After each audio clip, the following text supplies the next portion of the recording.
You're watching CTOM TV. Knowledge is power. So now, Alex, you're going to tell us about what's new for people with liver cancer. Do you have, is there any way I can help you with that discussion, or shall I just take notes as usual? Get ready for the quiz. Get ready for the quiz. Actually, I don't have a quiz today. So. Yay, thank goodness. I thought I would go about this the usual way, where we'll discuss it, talk about risk factors. Okay. And then what we can do. All right. So typically liver cancer is referred to as hepatobiliary cancer. Okay. And there's two main types that we see. There's hepatocellular carcinoma, which is known as HCC, and that is 75% of liver cancers. Oh. So it's a common one. And then there's cholangiocarcinoma, and that's from the bile ducts. Okay. The actual ducts. So before we go any further, I think we should talk about the liver. The liver is an amazing organ. It's also the site of metastasis for preferential metastasis for many cancers. So the liver has a lot of stem cells. And because of that, it has a very, it's a perfect ripe environment for metastasis to grow and spread. What is it about the liver that makes it have so many stem cells? It's regenerative. Did you know that if you cut off 75% of your liver, you only left 25% of it within about, 8 days to 2 weeks, your entire liver would be regenerated and regrown. I did not know that. Yes. Within just a couple of weeks. 25% of it. Holy within cow. 2 weeks. Yes. Wow. Just 25%. So you can lose 75% of your liver. Wow. Yeah. Which explains why people can live so long when they drink so much, and there's so much damage to the liver. Your liver's constantly rebuilding itself. Wow, interesting. Yes. So some more amazing liver facts. Okay. It has at least 500 different functions in the body. Whoa. Yeah, it's like so it works as a blood filter, kind of like the kidneys, removes toxins from the blood. It also breaks down old blood cells, so it has an immune function too, and produces proteins for blood clotting, creates bile to digest carbs, proteins, and fats. That's very important. And it also stores glucose in the form of glycogen, and helps maintain proper amounts of glucose in the blood. Also is involved in cholesterol metabolism and wow. So a lot of different functions. Yes. So risk factors for liver cancer: poor oral health. That's definitely a big factor. Interestingly enough, the people with poor oral health and liver cancer that were viewed in a recent study were more likely to be young females living in deprived socio-economical areas. So they have the highest risk of so they're eating more refined carbs and bad oral health, and sugar perhaps, and experiencing a lot of stress and bad oral health. Yes. Yeah. So another risk factor is a lack of fruits and vegetables, as with most cancer. Consuming less than 2 portions of fruits and vegetables per day can significantly increase your risks of liver cancer. Fatty liver disease. So that's so you can have either alcoholic or non-alcoholic fatty liver disease, and the risk is the same for both. The difference is distinguished by alcohol consumption, obviously. Okay. Diabetes, that's a huge risk factor. It doubles the type risk. Type 1 and type 2, Yes, kind? yes, definitely, yes. Being over 60. So if you're over 60 years old, that increases your risk by 4 times. Gender, men have a 2-to-1 ratio of getting liver cancer compared to females in general. Race, it's highest in Asian Americans and Pacific Islanders.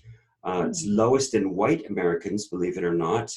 And then Hispanics have a 2 times higher risk factor for getting liver cancer. Who did, sorry? Hispanics. Oh, okay. Yeah. High cholesterol, obviously, that's going to be very damaging to the liver. And treatment with statins tends to lower that risk significantly. So if you have high cholesterol and you're being treated with either Repatha or statins, or you're just really watching your diet, then that can lower your risks of liver cancer. Then anabolic steroids that bodybuilders use. You often see these bodybuilders getting liver cancer in their 30s and 40s from heavy anabolic steroid use. Arsenic that can commonly be found. It's an element, can be found in drinking water. Aflatoxin. Aflatoxin is the product of it's a carcinogen, and it's a product of a mold that grows on soy and corn and peanuts and so on. So you can definitely get that. You've got to be careful that you don't eat aflatoxin, and that you check out your grains and your peanuts and so on for any kind of fungus. Obesity is a big factor, being overweight. And then hepatitis. As you know, hepatitis is a definite factor. Why do you say "as I know"? How do I know? Well, it's one of the most common things you see with people with hepatitis is they need liver transplants. I see. They almost, they have a very high risk of getting liver cancer. Yeah. All right. So aspirin is a reducer. We're going to go over, treatments for liver cancer. So aspirin is really good at reducing liver cancers, especially in patients that are receiving chemotherapy for liver cancer. Yeah, well, that's a nice, simple option. Yeah, it is. Yes, exactly. Typically, the treatment involves surgery. And I noticed when I was looking into liver cancers, I thought, let's see where surgery is right now, because there's so many different approaches. There's ablation, there's percutaneous liver ablation, there's ultrasound, there's all kinds of different ways of destroying liver tumors now. And so typically, when we look at cancers, we think, okay, well, let's remove the tumor, because the tumor microenvironment can be a real problem. So I noticed a study in regards to surgery just recently, and it showed that compared to surgery, percutaneous liver ablation, which is using a probe to go into the liver and sound waves or energy or something, heat to destroy the tumors, just destroying the tumors, liver ablation in hepatocellular carcinoma was better than actual surgery. We don't see that much. Usually surgery is the best way to go because they're leaving these tumors in there, and you'd think that would be a bad thing. In fact, in this study, liver ablation was associated with a 78% lower in-hospital mortality, 37% higher routine discharge to home. So in other words, these patients were spending less time in the hospital and getting discharged earlier, so it was less of a cost in the hospital. And their length of their stay was reduced by 67%, and obviously the costs were significantly different. So ablation really seems to be a better option than surgery. Now, I'm not sure why. They didn't cover that in this study, but there must be something it's doing to those stem cells. Yeah, I'm not sure. We're going to have to look into that. It's warning them. It's warning them. Don't keep growing. The warning theory. See what I did to your brothers and sisters? I love that. Wow, but that's exciting. Yes. Well, this is how the non-cancer researcher thinks. You might have something there. You know, you might. The important thing is that surgery, this ablation is outcome. better than surgery. I did not see that coming. No. Interesting. If you have localized disease, then obviously liver transplants can be an option. A new study on liver transplants that was quite interesting. That was another thing I didn't expect to see.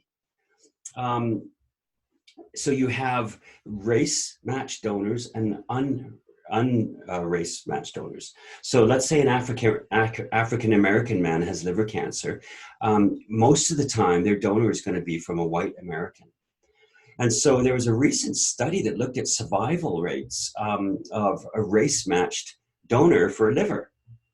Okay. And they found that at the 5-year overall survival rate was 64.2% in patients that had a matched race donor. So in other words, a Caucasian getting a Caucasian liver, or an African American getting an African American liver, or a Hispanic getting a Hispanic liver, versus 56.9% for an unmatched donor recipient race. So that's 5%. No,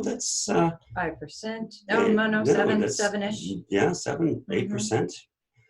Yeah, and so on average, the matched race donors lived almost 5 years longer. Wow. Okay. On average. When you say it like that, yeah. That's 7% or so. Yeah. Is Well, really so significant. the overall survival across them between the two groups was 135 months for the matched race and 78 months for the unmatched. Wow. Very interesting. Yeah. Okay. And so African American transplant recipients had a 34% greater overall survival with a matched race. And then African Americans with a liver from a white donor had a 53% increased risk of death. So, this is going to change a lot of things. This is clinically relevant. Yes, I'd say. Now we need to know, who this person was that you're getting the liver from. Because it's going to make a big difference on transplants. So I don't know how they're going to incorporate this into the system, because typically, that sort of thing is fairly private information. Well, typically, you're lucky if you get a liver. Exactly. That matches, yes. and now, of course, this is an important variable, but yeah. Huge variable, yeah. So let's go over treatment. The standard treatment for liver cancer is what's called sorafenib. And we're going to talk about HCC, hepatocellular carcinoma, because it's the most common one. And so in the first line, the treatment is sorafenib. Sorafenib's been around for a little while. It's an inhibitor of the VEGF receptor, which is involved in angiogenesis, and that's the tumor-based recruitment of a blood vessel system. So there's the VEGF receptors 2 and 3. And then it also targets the PDGFR, platelet-derived growth factor receptor. Also targets FLT3, which is a different type of VEGF. Also targets c-KIT, and then also targets the MAPK and ERK pathway. So with all these targets, sorafenib is kind of what we call a dirty kinase inhibitor. And because of that, it has a lot of side effects. So it's going to be kind of hard to get a really good dose for most patients that is going to be effective. They're going to have a lot of side effects from this sorafenib. But it does work. And in non-resectable, because that's obviously a concern. If it's resectable, you can get surgery. But in non-resectable metastatic HCC, I believe sorafenib provides about a 12 to 13 month overall survival. And as you're saying, you have to keep the dose down because of the side effects. Yeah, that's with a good dose. It's affecting, so it's kind of borderline chemotherapy in the sense of how it's affecting a lot of different targets. So many things. Yeah, exactly. Yeah. So monitoring typically in standard care is done with something called the AFP, the alpha-fetoprotein. But it's only secreted in about 50% of HCCs, so it's not the best way to monitor it. Yeah. Obviously for our purposes, we would be using a liquid biopsy for monitoring. A much more accurate, the sensitivity, specificity, and positive predictive value is up in the high 99% range, 98, 99% range. So using something like AFP, that only is found in 50% of your tumor cells is kind of a poor way of doing it. On that note, you're saying about how you might approach this. If somebody had had the molecular testing panels that you might coordinate for someone, how often might you find yourself recommending sorafenib? That would probably change. Yeah. Yeah. Yeah, that would definitely change. That's what I'm wondering. We're going to go over that in a minute. Okay, all right. You're cutting to the chase. Sorry. Horse before the wagon. The horse goes before the wagon. It does, yes. Yeah. So imaging, what do you do for imaging? Interestingly enough, only 40% of HCCs are PET positive. In other words, you're going to miss 60% of the tumor burden with a PET CT. So this is one of Wow. these tumors that is not amenable to PET. You're going to miss a bit. Now, what that also means is that you still are going to detect some PET. So if a PET is positive for metastatic disease, then you know it's right, and there's probably more tumors around there. If the PET is negative for metastatic disease, then you probably don't want to trust those results. You want to do some other sort of imaging and testing. Right. Right. Yeah. So let's talk about our favorite ketone treatments. One of them, we're going to start with the first line. So that's if you've been recently diagnosed with advanced or metastatic, because really, if you don't have that, then you can just get a liver transplant or surgery and you'll probably be okay. So we're going to focus on, metastatic disease and worst case scenario. So recently, the FDA just granted a breakthrough therapy designation for a new combination of drugs that have been around for a while. And this is in first-line advanced or metastatic HCC. The drugs are atezolizumab, which is a PD-1 ligand inhibitor, and then bevacizumab, also known as Avastin, which, interestingly enough, is a angiogenesis inhibitor. So together, these two drugs seem to have a very good response in the first line of metastatic advanced HCC. And so in a recent trial that the FDA is using for this breakthrough designation, the overall response rate was 61%, which is really good. And the progression-free survival and the overall survival were not reached in this study. Meaning people are and still... that's at 10.3 months. So at 10.3 months, the average progression-free and overall survival had not been achieved. Wow. So obviously, this is a good combination that's working a lot better than sorafenib. All right. Yes, I'll say. So a second approach that we like for your first-line treatment, and the FDA has granted another breakthrough designation for this, is pembrolizumab, which is a PD-1 ligand and receptor inhibitor, plus a new drug called lenvatinib. And this is first-line patients with advanced unresectable HCC that is not amenable to local regional treatment. So, no ablation, no surgery. It's metastatic and, you need some serious treatments. So lenvatinib is a newer tyrosine kinase inhibitor. It targets VEGF receptors 1 to 3, so a little better than sorafenib. It targets FGFR 1 to 4, and also targets PDGFR alpha and RET and KIT. So it is a bit of a dirty kinase inhibitor, but from what we know now, these kinases are more of a factor in this type of cancer. So where sorafenib maybe missed the mark on a few targets, this is probably a cleaner slate of targets. Meaning less side effects, better outcome. Better or more efficiency at a lower dose. Okay. There's still going to be side effects. Okay. So a recent study, and these are fairly advanced patients as a first-line treatment. The overall response rate was 50%, and 60% of patients were still in the study at a median duration of 9.7 months. So, it sounds like 60% of the patients are doing well. So for the second line, once you've failed sorafenib, then obviously your chances are incredibly limited. There's not much that can be done then. So we have some options for that, obviously, some great new treatments. A new drug called ramucirumab in patients that were previously treated with sorafenib.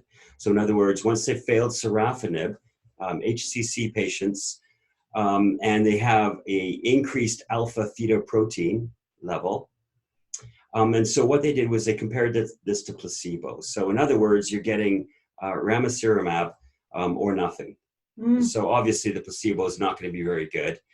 And so ramucirumab is an antagonist. It's a different type of drug, and it binds the extracellular domain of VEGF receptor 2, which is involved in angiogenesis. So an antagonist binds onto the receptor and prevents other things from binding it and triggering it. So the response rate in this was 5% versus 1% in placebo. The progression-free survival was 2.8 months versus 1.6 months for the placebo. Now, there was some variation in that. There was patients that had a progression-free survival of up to 4.1 months. So, it's not, 2.8 is kind of a lower average. The overall survival, or at 7.6 months,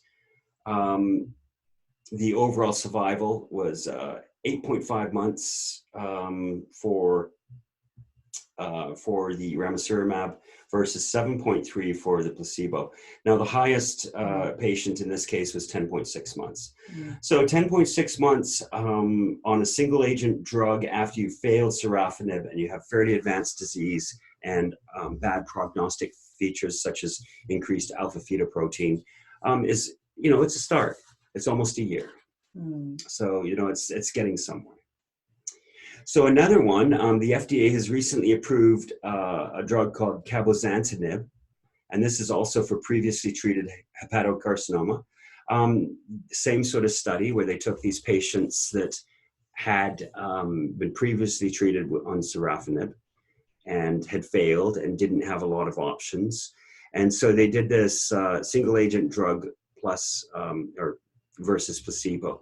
So cabozantinib is a drug that targets c-Met, VEGF receptor 2, AXL, and RET.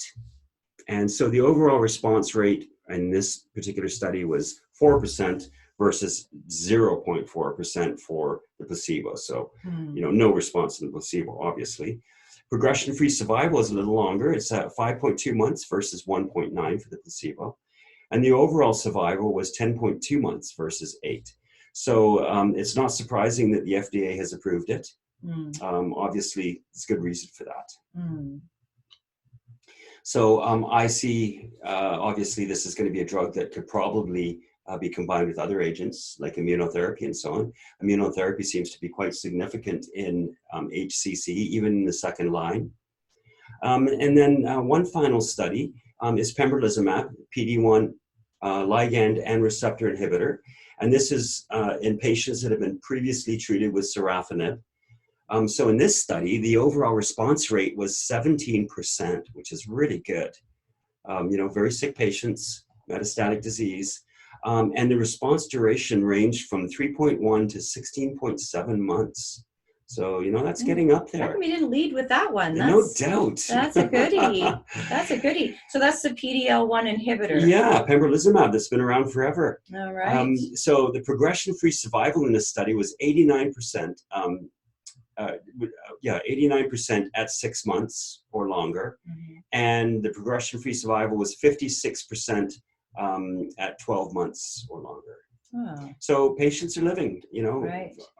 Over half of them are living 12 months or longer. Now with that last one, the pembrolizumab, you must have, you need a special test to find out if you have this PD-1 thing, or you're just going to know? No, that's past. Oh, really? We don't do that anymore. Really? Yeah, we give enough in the PD-1 as a descriptor. In certain cases, breast cancers and so on. Because it's so prevalent and so beneficial, they don't need to test for it first? Well, or what? No. It's heterogeneous, for one. It comes and goes. But there's so many things about these drugs, these PD-1 inhibitors, that we don't know. So things like BRCA mutations or, ATM mutations, or PAL-B mutations, these sort of things can confer a response. As we know, obviously, it's microsatellite instability and tumor mutation burden. The amount of mutations you have is going to guarantee a response. But these are in patients that don't have indications for pembrolizumab. Wow. And this is why this is such a striking example. Yes, I'll say. In contrast to those others. You don't need to have the features that you would normally have to get this drug. So that's quite significant. Yes, I'll say. That's great. I like that last option the best. I'm thinking cabozantinib. combined with pembrolizumab, I think that might be the way to go. And I think the atezolizumab and the Avastin, another PD-1 VEGF inhibitor, is probably a significant breakthrough too. Especially since progression-free survival and overall survival were not reached in that study. And just in case you're just tuning in now and want to know more about the liver cancer, Alex is talking right now about people who have metastatic. Yes, late stage. So late stage. All of this has been metastatic. We haven't even covered resectable because there's no point. It's just surgery. Well, we covered it in the beginning. Yes. So it's surgery and ablation. Yes. So if you're just joining in now, these statistics are specific to people who are quite late stage. They've already had some treatment, and some of these treatments are like adding another year and a half or so to people's lives, late which stage, is very exciting. So that's it. That wraps it up. Great. That's excellent. If we can just go back to what you were saying about folks who aren't yet metastatic, you're saying that there's surgery would almost certainly been done. Yeah, liver transplant, well, ablation. Okay, but liver transplant is no easy thing because first of all, you have to find someone who's willing to give up their liver, right? Then you have to get a matched race. There we go. Yeah. So I mean, while we know that really benefits the overall survival, not everybody can do that. But ideally, surgery, because of what you were saying. Ideally, ablation. Oh, right. Yes, ablation's even better. Better than surgery. But just how quickly the liver grows back. Yes, so, exactly. You might think, oh my gosh, they're going to take 60% of my liver, but apparently that would be back. Take 75% within a couple of weeks. Yes. So, yeah, that's amazing, really. The body is a phenomenal thing, really, when it works well. Exactly, yes. Yeah. All right. Well, thank you, Alex. That's very informative. And would you just tell me again, what were you talking about at the top of this conversation about aspirin? So aspirin seems to reduce the risks of liver cancer. Of ever getting it? Yes. Okay, so it's a kind of a preventative thing. Yeah, it also works when you're getting treatment. Okay, that's what I thought you said. Something. Now, we also saw this in cholangiocarcinoma. I didn't bring that up in this discussion because we focused on HCC. But in cholangiocarcinoma and HCC, aspirin can be considered part of the treatment. Yeah. And can you say a bit more about that? How, why, what? What is the... Not in simple terms. Okay. But it's a simple thing. You would talk to your doctor first. Yes, you want to make sure that, you can take aspirin. But as with everything that's being shared here, it's all based on peer-reviewed medical science journal data. So if your doctor says, I've never heard of that, or I don't think so, you can just reach out to Alex and his team and ask them to provide you with the journal in which that is mentioned. And most oncologists are more than happy to have this information presented and then to make a change. So great. Well, thanks, Alex. Thank you. Now, next week, you're going to be talking with us about CAR T therapy. Uh-oh. What makes you say that? I've got my work cut out for me. There's been so many advances in it lately. Have there? Yes. So this is good. I guess so. No? Well, good for the viewers, not for me. All right. I wanted to have some time off. Well, no, apparently. It's not going to happen. Cancer doesn't sleep, neither do you. Nope. No. Okay, folks. So we're here every Thursday live on Facebook, 1 o'clock Pacific Standard Time. So do join us again. My name is Michelle Morand, and this is Alex Rowland. And you can reach us at, as you see on the screen here, ctome.com. You can message us on Facebook. If you have a cancer that isn't liver cancer and you want to find out about what's new, visit Alex's YouTube channel. It's called thecancerguy.com. We have 400 videos there right now on all different types of cancer. And a lot of the diagnostics, Alex talks about the PET-CT, the genetic testing. So there's a bit more information there. So you can visit our website. You can certainly keep up with us on Facebook or go check out the YouTube for more videos. They're 2 to 5 minutes long. So there's going to be something, I'm sure, that's really beneficial to you and bite-sized for you as well. Also, I forgot to mention that we have a weekly series. Tell us more about this. So this is really something that I've been wanting to do for a long time. Basically, there's so much new data coming out. And so what we're doing now is every Saturday morning, we're releasing a short, 10 to 15 minute video on some very, very recent advanced treatments that are accessible typically. We're only going to focus on ones that are accessible, but things that, people can do that have stopped responding to certain cancers. So last week we did a little special on estrogen receptor mutations and the different drugs that are being used to treat that. This week we're going to be doing it on how to treat advanced HER2 positive breast cancers. Okay. There's a couple of great new breakthroughs, so I highly recommend you attend on Saturday morning. Okay, so Thursday afternoons and Saturday mornings. Yes, for the breakaway. And always send us your questions because, as you heard at the top of the hour, Alex will answer a whole bunch of questions before he gets into the topic that he wants us to learn about. So if you have specific questions, don't sit with them. That just is too stressful. Go ahead and ask Alex. Okay, thanks very much for joining us. Bye. Thank you for watching Ketone TV. Subscribe below and stay informed.